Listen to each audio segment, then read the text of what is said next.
లే ఆఫ్స్ గురించి ఈ మధ్య కాలంలో చాలా వార్తలు వింటున్నాం. అండ్ చాలా మంది లే ఆఫ్స్ లో జాబ్ పోగొట్టుకున్న వాళ్ళ గురించి కూడా వింటున్నాం.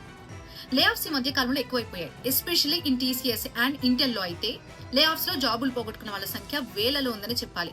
అండ్ ఇంకా FY 2026 లో అయితే చాలా మంది జాబ్స్ పోగొట్టుకోబోతున్నారు. అంటే జాబ్స్ ను కోల్పోబోతున్నారు. టీసీఎస్ గానీ ఇంటెల్ గానీ చాలా మందిని లే ఆఫ్ అని చెప్పేసి వాళ్ళని తీసేయడానికి రెడీ అయ్యిండ్రు.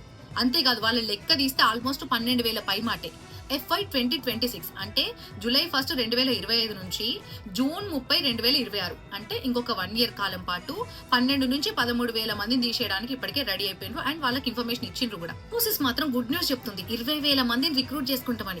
అది కూడా ఏఐ గురించి బాగా తెలిసిన వాళ్ళని, AI తో వర్క్ చేయడానికి ఇష్టపడే వాళ్ళని, అండ్ స్కిల్స్ ఎక్కువగా ఉన్న వాళ్ళని, కమ్యూనికేషన్ స్కిల్స్ బాగున్న వాళ్ళని, వర్క్ టైం ఎక్కువ స్పెండ్ చేయడానికి కూడా ఇష్టపడే వాళ్ళని, ఇట్లాంటి వాళ్ళని రిక్రూట్ చేసుకోవడానికి ఇన్ఫోసిస్ సిద్ధంగా ఉంది.